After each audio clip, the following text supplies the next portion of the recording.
Hello and welcome to a webinar on ExcelToCI training for PeopleSoft. So we're going to actually go everything from some basics about ExcelToCI to even showing some advanced topics.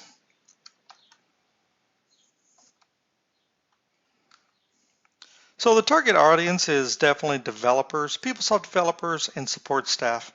It may also sometimes be super users in a business area if they're given the ability to do the ExcelToCI tool. We'll talk a bit more about what that is, but that's the target audience for today's webinar. A little bit about your presenter. I've been doing PeopleSoft ERP space for over 23 years, focus on new modules and upgrades and even building new things in the People Tools environment.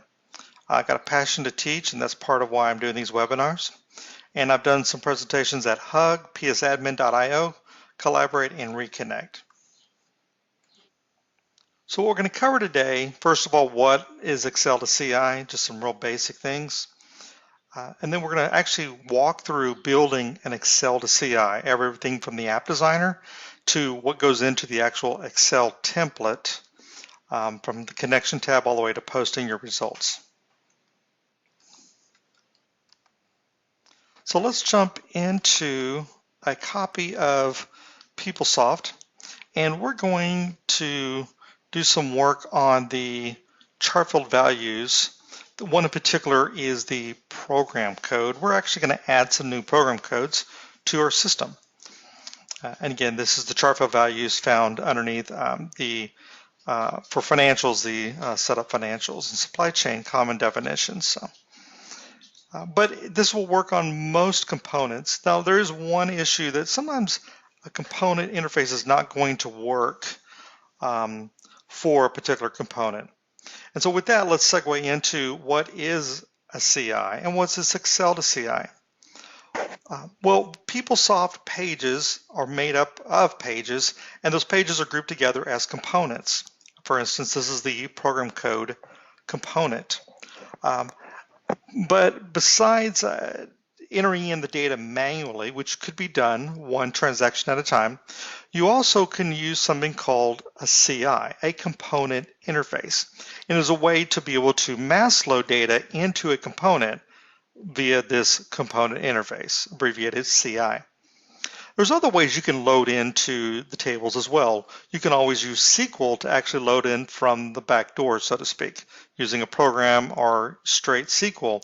One of the issues about mass loading through SQL is the parent-child relationships are not as not there for the database side. But in addition, there's a lot of business logic and people code that's running when you're online. For instance, we might add a program code and then have an integration broker message, send that over to another system within our environments. If you ran this through SQL and loaded all the programs through the back door, you would not be leveraging the extra people code that knows to go ahead and kick off integration broker. But if we did it online, we do get that benefit of having the business logic like people code. In addition, though, the CI is doing the same thing as online. It's actually as if it's online doing the data, and in so doing that, it also fires off the same business logic code. So a CI does leverage all the people code as if you were online doing it, but can be done a lot faster. What ExcelToCI is an Excel template, and it's actually found within your home directory in the Excel folder, and it's called ExcelToCI. Usually it's called 2007.xlsm. It actually has macros in it. If you decide to take this and move it to another folder, make a copy of it, which I highly recommend.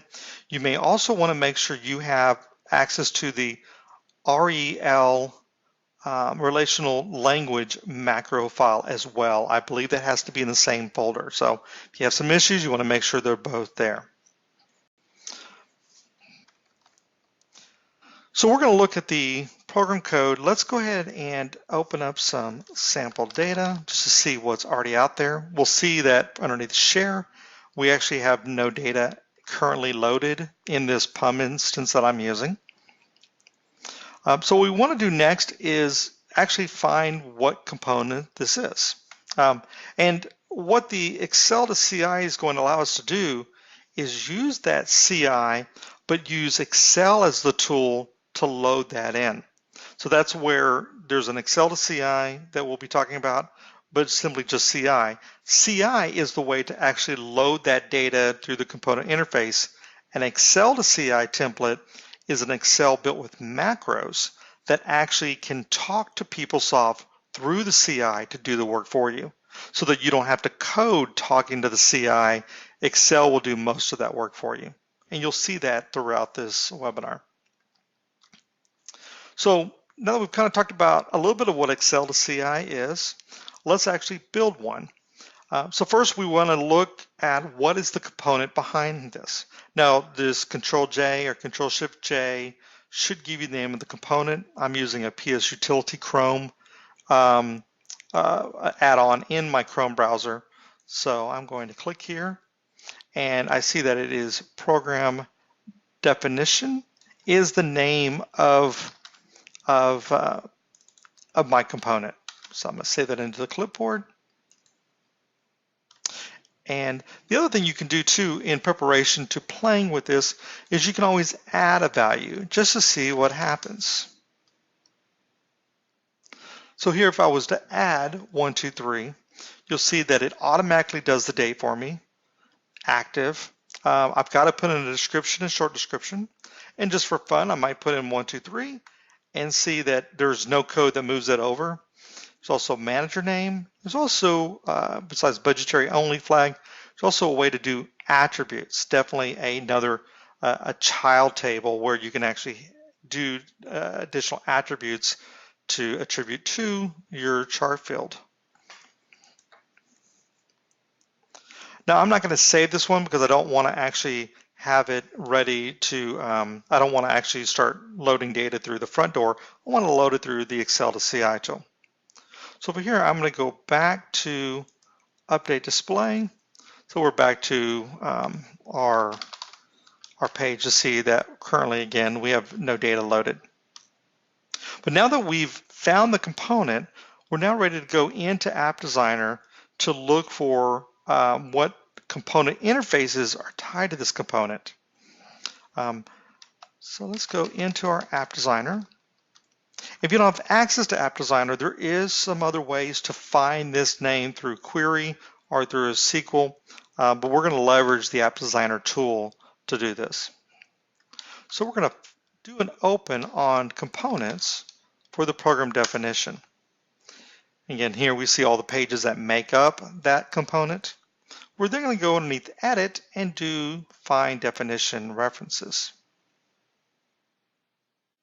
Underneath here, we may find a lot of people code references, but what we're looking for is component interface. Now, there can be more than one CI for a component, but a component interface can only belong to one component. So if you needed to load 3 different tables, 3 different components, you would need to build 3 different CIs. That's just one of the rules of a CI can only belong to one component. But we're going to open the delivered component interface called Program CF. We're going to right click and do View Definitions. But if we need to make changes to this, we can actually do a file save as, and to be able to add maybe some different changes that we want to do to this delivered CI. Now, if you have a component that does not have any CIs tied to it, you can always build a new one with File New, Component Interface. But when you do, the first thing it's going to ask is, what's the name of the component? Again, a component interface can only be tied to one component. So we could load it in through this way and say, we want to tie it to this component, program definition, and it will ask, do you want a basis on the underlying component? And I'll say yes. And you see that it actually built it for me, and I could actually save this.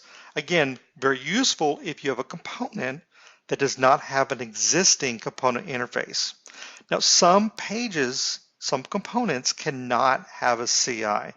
A lot of those are pages that you're going straight into, something like even like the process monitor, or maybe an express issue with items in the supply chain area.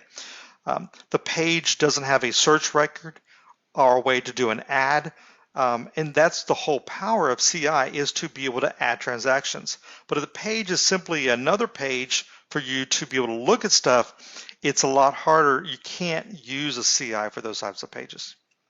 Now I'm going to go ahead and close this one, our new one, and go back to, we're looking at the delivered component interface called program CF.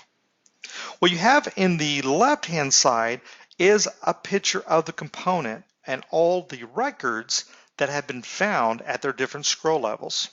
It doesn't list the pages, but goes further deeper and shows the tables. The first thing, it will show what the search record is for the search and or add.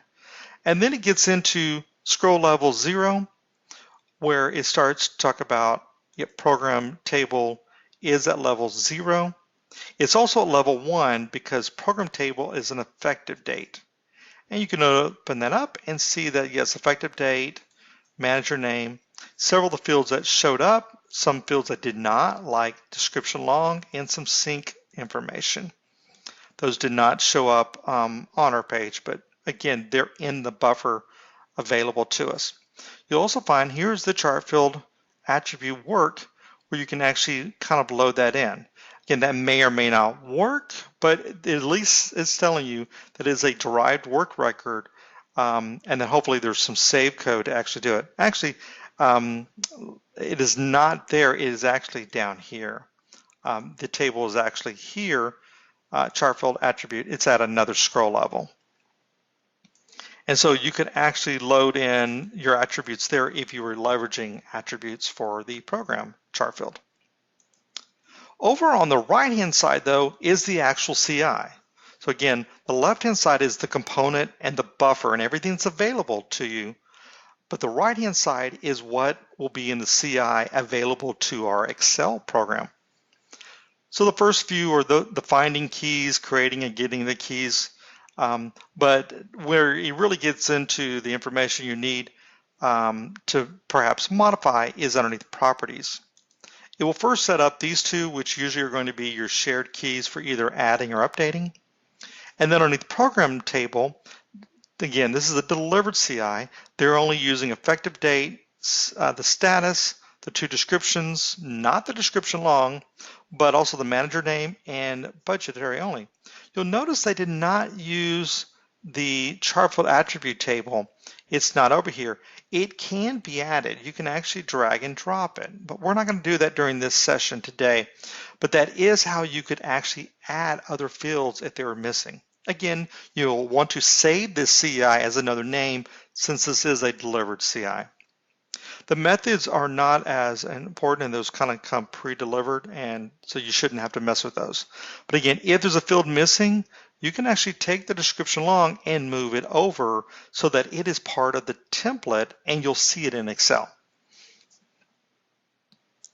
All right, so we've not made any changes, so I'm not going to hit save, but it is important now to remember what that name of that CI is.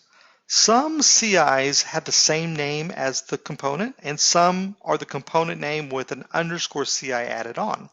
And then others are totally different names. So sometimes you may know the component, you will know the component name, but you may not know the component interface unless you go through App Designer or one of the other tools. All right, so with that, let's jump into Excel and actually start looking at the ExcelToCI template. Go to our Excel folder.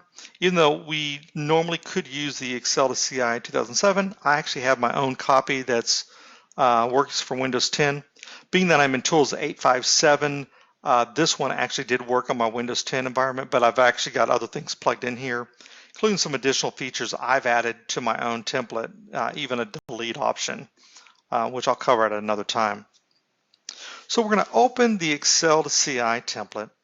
When you do, it may complain that it needs to be, you need to enable editing, so definitely do that.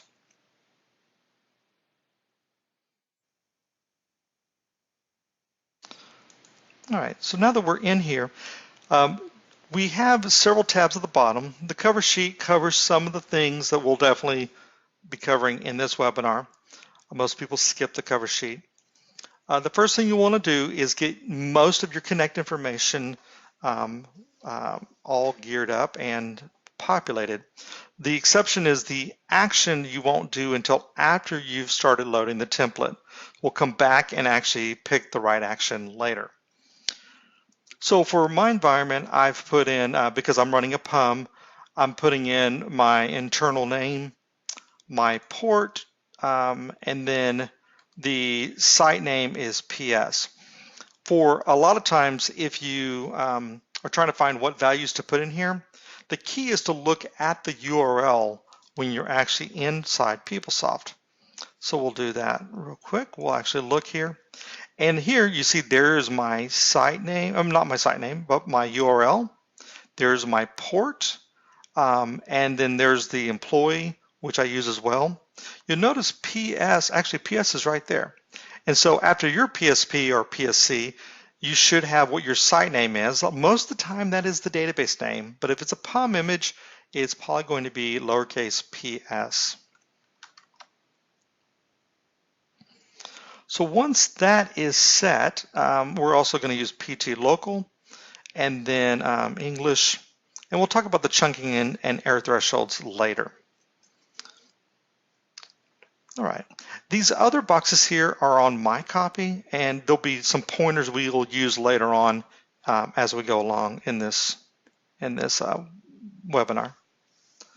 So I already have an account chart field loaded here, but again, a lot of times you might use a template and then do save as, and use that template for something else. And then you may want to name your Excel file to represent what that template was doing. And that's okay that we have the account one loaded. I'm going to reload the program one. So to do that, all your macros should be underneath the add-ins. If you click on add-ins, when you're on the template, data, or staging tabs, you should have an add-in underneath there. You won't when you're on the connection tab because there's no macros tied to that. Again, we'll go to the template tab, we'll click on add-ins, and we want to do this first button called new template.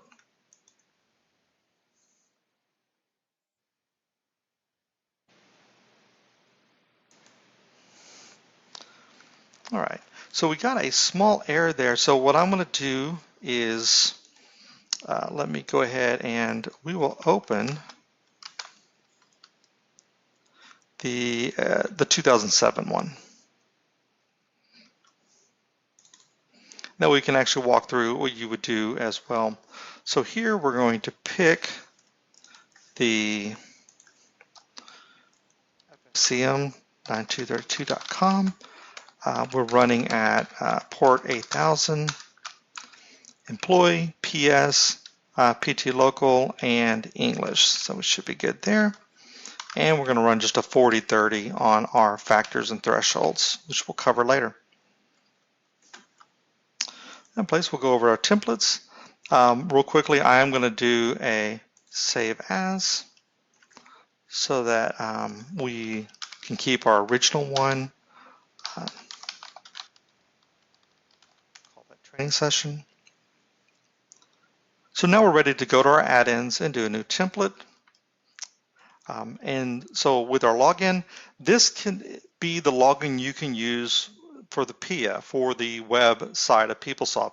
If you're AD LDAP authenticated, you can use your network user ID and password.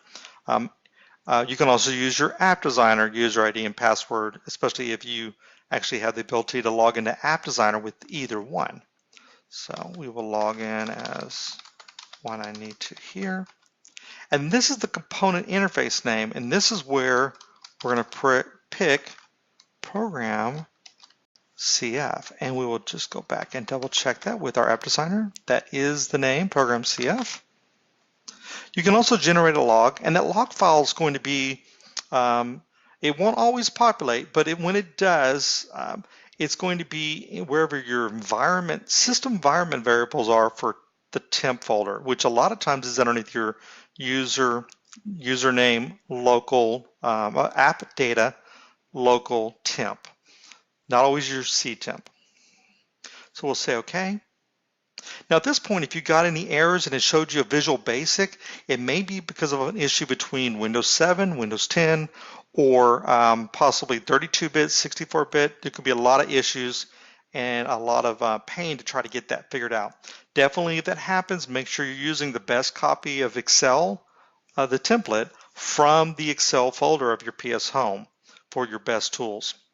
So definitely you have to play with that. There could also be some issues where you don't have some latest Microsoft software downloaded, so definitely that can be a pain point. Once you got one working, then you're golden. Definitely keep that copy. So you'll notice when we brought this in, gave us our CI name here, it brought in two levels here. The first set, and this we recognized back on our CI, you'll remember that we had the set ID and program were right there. And sure enough, that's what's sitting here. And then we have another layer, and you see it has its own row here on row 13, where we have the effective date, sequence, status, and some of the other fields. You'll notice out of the 1, 2, 3, 4, 5, 6, the 6 extra fields is exactly what we have here. We have those 6 fields here. If we had description long moved over here, it too would appear on this. If you've already built your template and then you change your CI and hit save, you have to come back to your template and do a new template, and you will lose the work that you've built. So keep that in mind. Best thing is don't build up too much until you know which fields you want to have here. And sometimes you can have more fields here than you may need later, and that's okay. I just saw other brief things. The collection name is always the name of the CI here for the first level of data that we have on row 12. But all the others actually tell you what the name of the table was, like program table and so forth. So the property is actually the name of the field. We'll talk about record type in a moment. And then you also get information like, is it a character, a date, what the field length is, and is it a key and or is it required with an R? That's kind of helpful to know that you do need the description, but apparently it's saying short description is not required. And even if it's required, it may be pre-populated by people code, because again, we're using business logic when we load this. So with the record types, in other versions, you may have a 000, a 3-digit code, usually 000 or 100 or 200. And it appears at some point in the tools release, they've changed that, because in tools 857, I'm now getting like a 000. This normally would have been the 3 zeros together without the dashes, but they seem to add the dashes in, which probably allows this tool to have more flexibility. There were some design problems when they were using a 3-digit number that's always 3 digits. So it looks like now they could have more. But you'll notice with the first number is really more the different levels, and you'll notice that that way you can kind of see all the parent-children. If we had a parent, a child, and a grandchild table, you'd actually see that instead of 000 and you'd see the 100, the next one might be 1-1-0 because it's a child of this guy and this is a child of this guy. So usually you don't need to deal with that, but it is sometimes helpful to know which record type are you dealing with when you're on the data input page. So now that we have the template loaded, right now all the fields are gray. You'll see here these two are gray and these are gray as well. Also, a quick thing, sometimes this goes way off to the far right when you have a lot of fields. There's a trick. If you hold down Control and an arrow, so right now I'm on the 100 record type. If I do Control and the right arrow, it will move me to the first gray box on that line. So definitely or if I'm here and I hit Control and my left arrow, it would move me to here. So definitely helpful if you're trying to navigate through here. your control and your arrow keys. Very helpful. So in here, we've got to submit set ID and program code.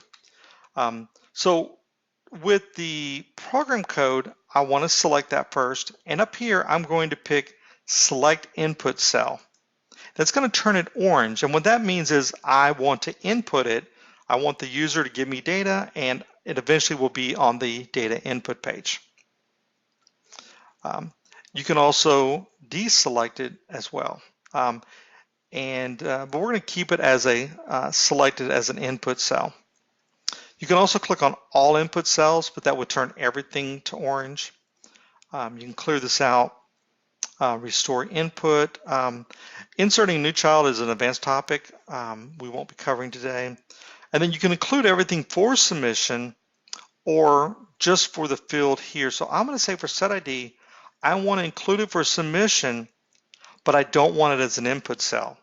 So it can kind of get a little confusing, but the rule of thumb is the blue are the ones that I want to send, but I'm not going to dynamically need to change it. They're always going to be the same value. In the orange, I want every row may be different, and I want to do some data input on that. And real briefly, on the connection tab, on that prior one, I actually had that listed. Again, the blue is I need to submit it, but I don't need to change it. So on all the blue fields, you need to actually put in what the value is. So I want it to be the word share. This allows me to be able to submit share on the submission we'll be doing, but not have to worry about that being on the data input page and being messed up. I could do the same thing with effective date, but I actually don't. I want to be able to put that on the input page. So I'm going to do select input cell. The effective status, this is the actual A or I. And I could say, well, no, I want the hard code of that, but I'm actually going to say, no, the user on the data input page will actually submit that. We definitely need to send in the description and the short description. Manager name, I'm not worried about. And then budgetary only, I want to include that, but I want to mark it as N. And again, when I was on that page testing this, the budgetary only was automatically turned off. So I'm going to actually say, don't submit it. And it's kind of hard to see out here, but do not submit that. I'm going to take the N off. I'm actually not going to submit that field because it defaults business logic. So I only want the user to deal with these fields in orange. So now that I've done that, I'm ready to go to data input page. But before I do, I need to actually move it. I need to actually do a new data input page. So anytime I do a change here that affects my data input, I've got to go back and do new data input. It's going to say, are you sure you're going to wipe this page out? Because if you've already been building data input and then you go back to the template and make a change that affects your data input, maybe we said we wanted to add budgetary only again, you have to rebuild your data input page. But we're happy with the results here. We want 5 fields. You notice there are different color codes for the different types. Kind of helps out. So we're going to do a program code of 001, 002. Do 10 in all. And then for our effective date, we're actually going to pick 7/1/2019. You might pick 1/1/1901, depending on if you're using these for trees and however you're dealing with your tree design. We want all these to be active, but by having this field here, we could always do inactive as well, which is nice. And the description is we want this to be, what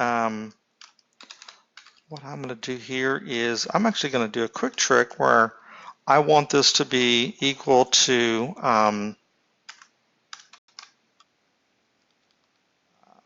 description for, and then I'm going to do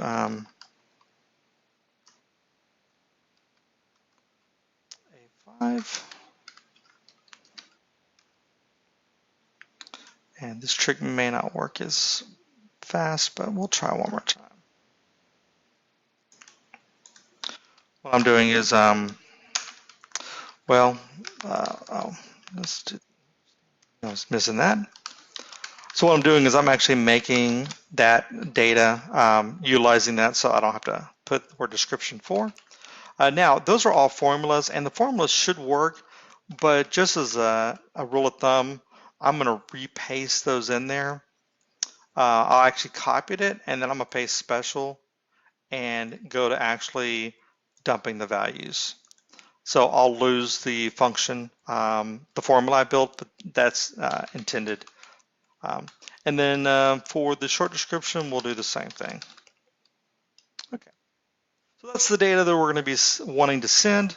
The 1 through 10, we want to actually add these. Now, one thing I want to do is show an advanced topic in here is if you have a lot of data, like 500 to 1,000 rows, and you're running into some timing issues, maybe whenever you're submitting this, it's not coming back. It is timing out because within 2 to 3 minutes, it's got to make a trip back. When the Excel sends it to PeopleSoft and comes back, if it takes more than 2 to 3 minutes, it might time out. So there's a way to do some chunking on that, but I'm also going to show you a way to manual chunk here where you can decide what you want to send, and especially for test purposes. You might decide only to send 1 row, but you've already pasted everything here. So if I wanted to send just the first 4 rows, what I'll do is I'll insert an empty cell here. What's going to happen with the macro, it's going to go down and everything it finds here, until it gets to a blank, it's going to process. When it sees the blank row, it stops processing. And so I can actually process 4 of them and play with this and make sure it works, and then come back, take out that line, and then it will pick up where it left off. And I'll show you how we actually will do that. But it makes for a nice way to be able to do what I call manual chunking. Okay, so now that we've done that there, and we have our data input page, we're ready now to stage this on the Stage and Submit page. To do that, you go back to the add-in. There's only one macro. It's called Stage Data for the Submission. What this is going to do, it's going to take the blue fields from the template and the orange fields from here, these all being orange based on the template, and put them on the Stage and Submit. So let's click on Stage Data for Submission. Now you'll find here, one, there are only 4 transactions. They each have 2 lines, but you'll notice there's it's called 5, 6, 7, and 8, because that's the Excel line from the data input tab.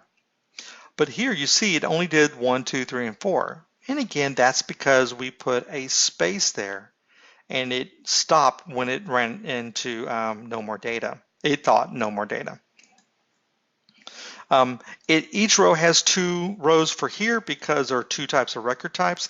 It's preparing for an XML file that will be submitted to the database, and that's why it's doing it here. Okay, so we've got our blue fields, that came from the template, and we have our orange fields, which actually came from the data input page. You'll notice it's only sending the bare essentials of what it needs to send. It's not sending manager name or description long. Well, description long wasn't even in the template, but manager name was, but it wasn't a field we wanted to submit. And again, on the page, if you don't populate it, it's just going to be fine. It's not going to worry about it. All right, so now we're ready to actually submit the data now that we have the 4 rows here all in our staging. So when we submit data, again, the login screen will come up. If you've already still been logged in, you won't have to put that back in again. You could also generate the log, but we're going to go ahead and just go straight to running this. Nope. So whenever you get an error like this is because this Excel file is not geared for Windows 10. And so we're going to go back and use that Windows 10 version. This is an example of the type of error you might get whenever you're running this. If your Excel is on a Windows 10, you'll want to maybe go out to PeopleSoft and Oracle support and get the later version. If you do run into an error like this, press OK, And then you've got to shut down the the upper window. But when you do, it's going to say, do you want to stop the debugger? And just say okay. And then you can come back to this page. So a lot of this is trial and error of trying to get that to work. And so again, you want to try, once you have a good Excel file that works on your Windows, you want to stay with that. So we're going to take this same data, and I'm going to reopen this in the Windows 10 version, the one that I know is working, and then we'll continue from there. All right, so I've reopened a copy of the Excel 10, but it's in the same format because we have our template and our data input page and ready to do the submit. So for here, with this Windows 10, we're going to submit the data. Again, we're going to use our PeopleSoft and our password. But real quickly, before we submit that, one thing you always want to check is go back to that connect information. For two things. One, you want to make sure you are going to the environment you want. You want to make sure you're going into a development environment or testing this out, and maybe in test and not directly in production. The second thing you want to do is, now that we've downloaded that template, we need to go to our action. Now we want to actually use create because we're creating. And again, now that I'm back on the Windows 10 version, you'll see I have a cheat sheet that says we use create if we're trying to add new data at the header level. And we are on this one, it's new programs. The update and update data, or again, if you're trying to update an existing row, the update is great if the page has an effective date. It's actually going to open it in update mode, in search mode, but then do a row insert on the new effective date. Use update data if you're simply trying to go in and update the data. You're not trying to do a new effective data row. Again, rule of thumb, if it has effective date, you want to use this versus update data if there's no effective date. And then the delete option is something that I've built into here based on some blog posts. So definitely if you want to try to do the delete data, definitely reach out to me and I can share this file with you. All right. So with that, let's now go back to staging. Now that we've verified that we are going to a non-prod and we're in create mode, I'm going to submit the data. Because I had hit cancel earlier, it wiped that out, so I'll say okay. So it came back and said that there is an error. So you can hover over this to find the error, or what I highly recommend is you post the results back. So I'm going to post the results back to the data input page. Also, before I do that, you notice data input page has column A is our first field. But when I'm on stage and I post results back, it will then add another column onto the data input page. I like the results being back here. And the reason why is, one, there's only one row for each transaction, not 2 or 3 or 4. And it makes it easier to kind of go through and find what the errors were. It's also important to bring them back here so that we can later leverage taking this out and then submitting the whole thing. So I'm going to highlight over the first one, and then it says is the value description for 01 is too long for the description short field. Shame on me, I built this to be way too long. So over here, I'm going to say I want to copy the program code, and that will be my short description, and all should be fine. Again, that's not even a required field, but sometimes it is. So what I'm going to do is I'm going to now, from the data input page, restage this for submission. And now I'm ready to submit the data and find our results. They all came back green, but again, before dealing with anything else, it's best to post the results back. So now it gives us a clean picture that the first 4 were successful. And now if we go back into PeopleSoft,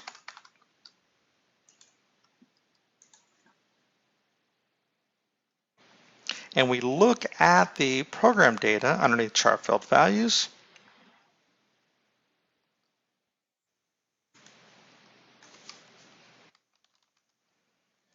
we'll see that we now have our 4 values.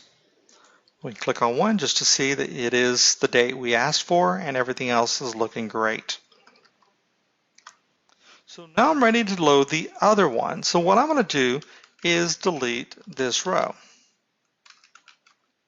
so that I've got my OKs here, and then right after it I have no pause. So what will happen is the macro will go into column B at this point looking for all the data as long as this field doesn't say OK. The green doesn't matter.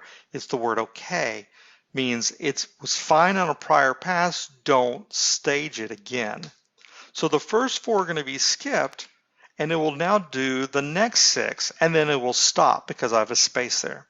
Again, I could chunk this again with the new row between 8 and 9, but I think we're okay if we send 6 at one time.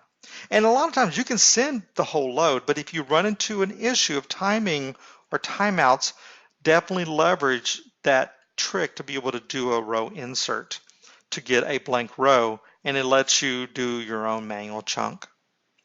So I'm going to stage this, and we'll find that on the stage and submission page, it's number 5, 6 through 10.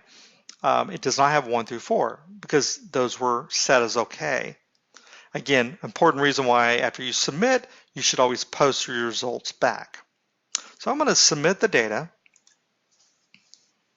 When I do, they should all come back as green, and I'm going to post the results back. Now I have a nice clean picture that all 10 were successful.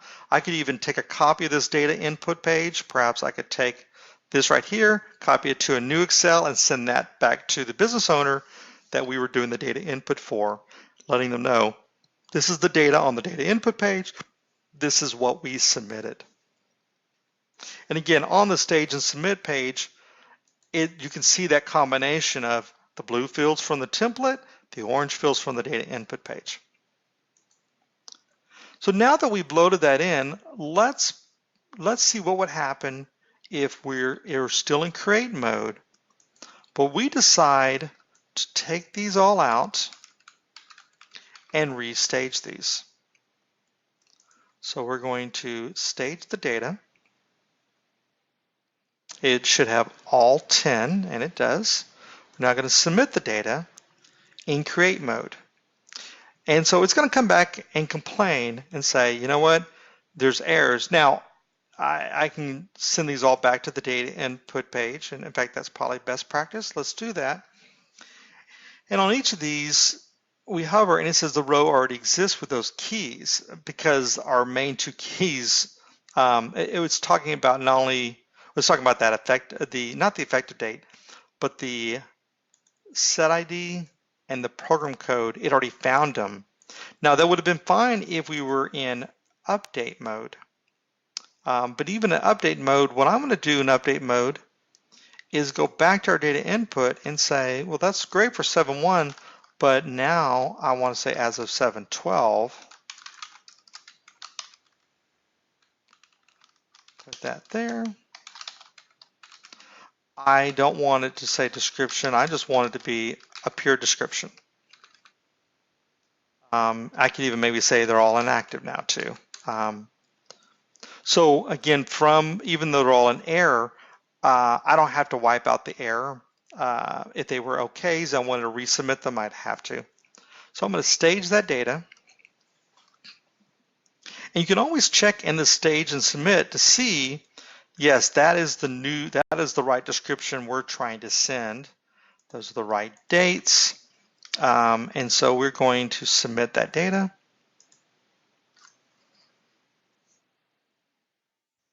And they all came back clean. We'll post the results back. And in looking at that data, return to search, I'm going to ask it for all of it because we should now have the 10 rows, which we do. We'll randomly look at one of them. We'll look at include history, and we'll see we have 2 rows now, 7.1 and 7.12. And you see that's when our description changed. So definitely you can leverage ExcelToCI for not only creating new things, but also updating things, be it with or without effective dates. So one thing I want to cover is the chunking and error thresholds. Right now, 40 and 20 is a good number for that. And what the chunking does is says, what's happening on the stage and submit is that when we do the submission, PeopleSoft, the macro in here, is taking all this data and putting it into a single XML file and submitting that to the database through the app server, web server, app server. And so sometimes that XML file is too large, or PeopleSoft, it takes too long for them to process all 10 transactions. But if we had 1,000 transactions, maybe 800 is the max you can put in a single XML message. But what will happen is, what I'm going to do is change this, this chunking. I want it to be set to 3. I want it to only do 3 transactions at a time. It will still submit them all, but it will be in 3 transactions per XML file. So the first 3 will go to the server. PeopleSoft will process them, and then they will come back and to the Excel, and then the next 3 are picked up. And so every payload is smaller, but there's more traffic, more trips. The same amount of traffic, but more trips to the server. So you definitely want to have a higher chunking factor, but if you have problems, you should lower that chunking factor even down to 1 if you're having a timeout issue. Perhaps you're loading in, you're trying to add job data, but the job data is kicking off a lot of email and it takes 2 minutes to save your job data. Hopefully not, but if it did, then that would do a timeout. So if you had a chunking factor of 10, that is actually maybe 20 minutes on that payload, and the server will time you out. So if you have a problem, go down to chunking of 1 and see if it's still a problem. We're going to do 3 in our example. The error threshold is if you have more than 20 or more errors, stop submitting anymore.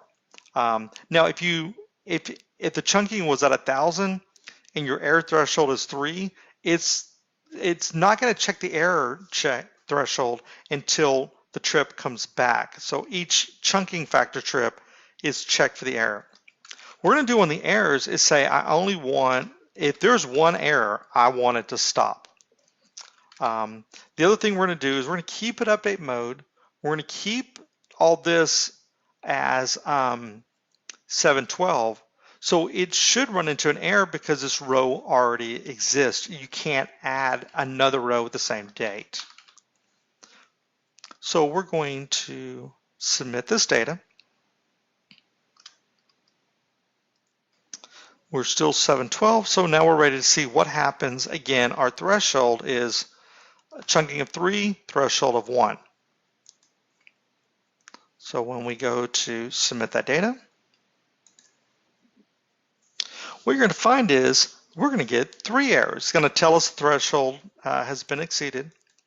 So the question is, why 3? Well, all 3 were in error and they were in the payload.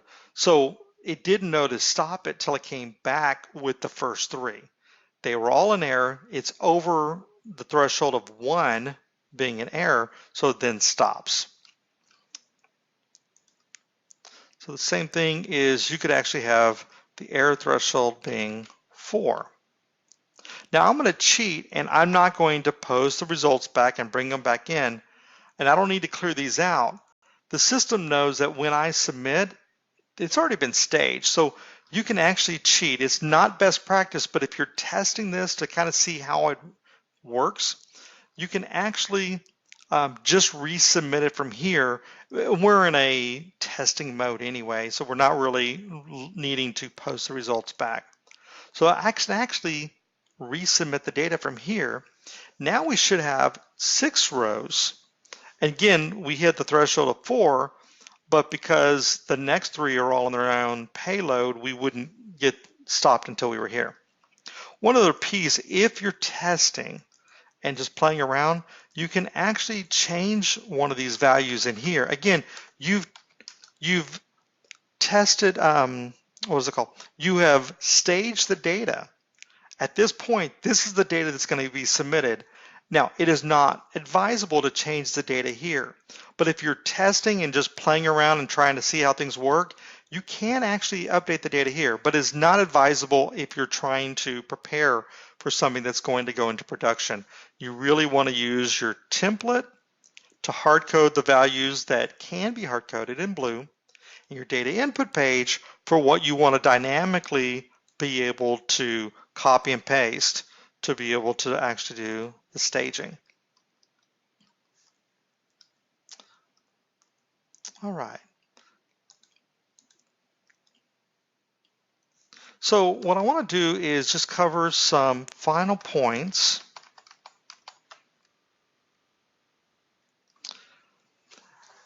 One is the ExcelToCI template can be found in the PS Home folder and the Excel folder.